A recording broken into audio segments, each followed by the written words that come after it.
नमस्ते। आज म हजुरहरूलाई नरियलको बर्फी बनाएर देखाउने छु।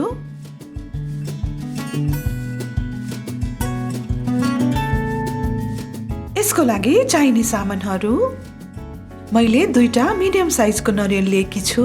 यो चाहिँ पानी नभएको नरियल हो। यो चाहिँ लगभग 250 ग्राम जति हुन्छ।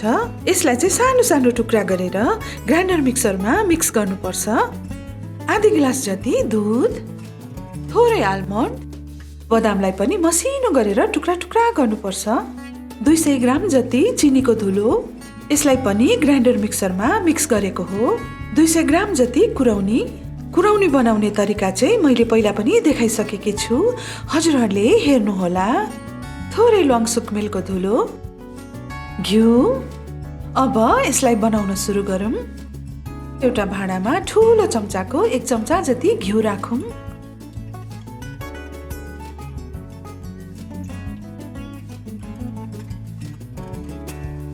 ,200 ग्राम जति कुराउनी।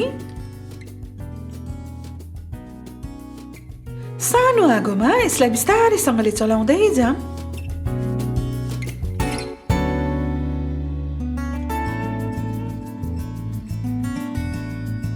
अब यसमा दूध राखौँ।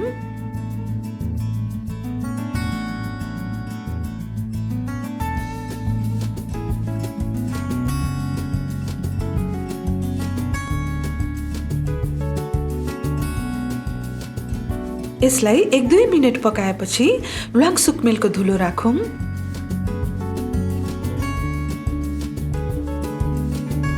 अब चिनीको धुलो राखौँ।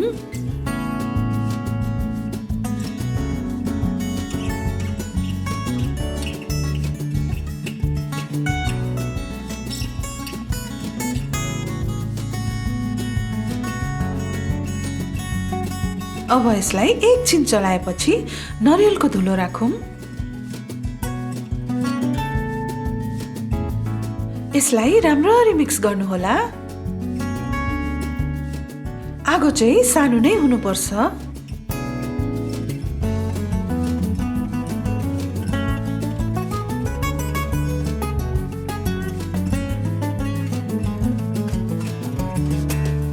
यो राम्ररी मिक्स भएपछि अब आगो बन्द गरौँ। अब एकछिन सेलाएपछि एउटा ट्रे माथि राखौँ। यसलाई मजाले मिलाउँदै राख्नुहोला।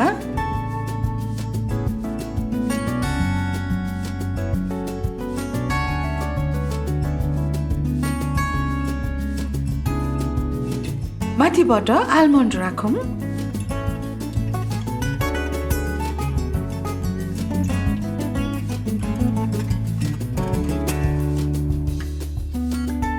अब यसलाई 5-6 घण्टा जति फ्रिजमा राख्नुहोला।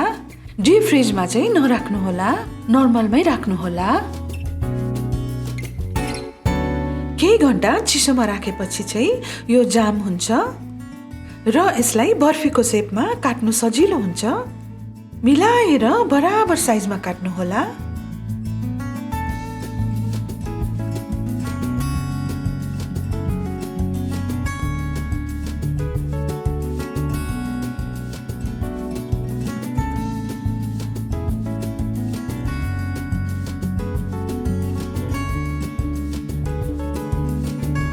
अब हाम्रो यम्मी नरियलको बर्फी तयार भयो। हजुरहरूले पनि बनाएर खानुहोला।